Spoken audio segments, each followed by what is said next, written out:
श्रीराम जय राम जय जय राम। सत्संगतीचे दोन प्रकार। सत्संगती अति अपूर्व काम करणारी आहे। संतांची संगत दोन प्रकारे होऊ शकते। एक संतांच्या देहाची, दुसरी संतांनी सांगितलेले साधन करीत राहण्याची। यापैकी पहिली म्हणजे संतांच्या देहाची संगती लाभणे फार कठीण आणि दुर्मिळ। कारण संत जरी खरा असला तरी त्याला ओळखणे कठीण असते आणि पुष्कळदा त्याच्या बाह्य वागणुकीवरून मनात विकल्प येण्याचा संभव असतो। आणि एखाद्या भोंदूशीच गाठ पडली तर त्याच्या संगतीपासून नुकसान हे ठरलेलेच। म्हणून पहिला म्हणजे संतांच्या देहाच्या संगतीचा मार्ग हा पुष्कळदा धोक्याचा ठरण्याचा संभव असतो। दुसऱ्या मार्गाने जाण्यात म्हणजे त्याने सांगितलेले साधन करण्यात बिलकुल धोका नसतो। कारण खरा संत काय किंवा भोंदू साधू काय, कोणीही झाला तरी तो दुसऱ्याला सांगताना खरे आणि बरोबर असेल तेच सांगेल। तो भोंदू असला तरी आपला भोंदूपणा लपविण्याकरता जे बरोबर असेल तेच सांगणे त्याला जरूर असते।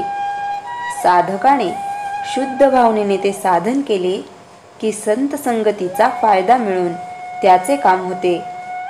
खऱ्या संतांच्या देहाच्या संगतीचा लाभ जर दैववशात प्राप्त झाला तर मात्र काम बेमालूम होते। ज्या वाहनाचा आपण आश्रय करतो त्या वाहनाचा वेग हा आपला वेग होतो। फक्त त्या वाहनात निश्चल बसून राहणे एवढेच आपले काम असते। तसे आपण खऱ्या संतांजवळ नुसते पडून राहावे।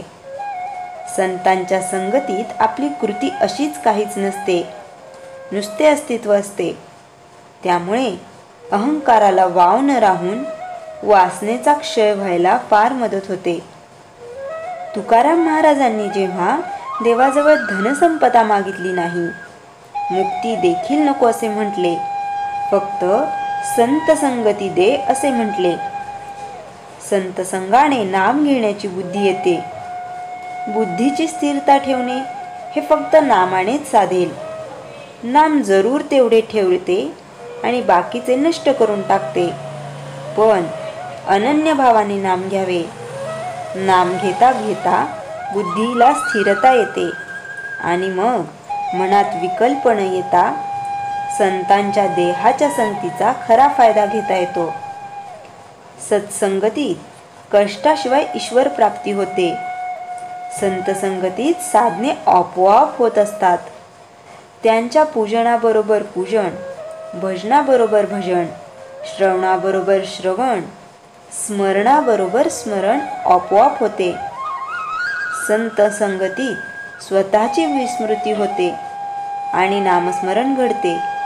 म्हणून प्रयत्नाने संत संगती करावी, तिथे प्रारब्ध आणू नये। सत्संगतीत राहून नाम घेतले तर देहबुद्धीच्या कोंडीतून बाहेर पडता येते। श्रीराम जय राम जय जय राम। चैतन्यवाणी संतांना जे आवडते ते आपल्याला आवडणे म्हणजे त्यांचा समागम करणे होय। श्रीराम जय राम जय जय राम। जयाच्या जणी जन्मनामार्थ झाला, जयाने सदा वासनामात केला। जयाच्या मुखी सर्वदा नाम कीर्ती, नमस्कार त्या ब्रह्मचैतन्य मूर्ती। श्रीराम जय राम जय जय राम।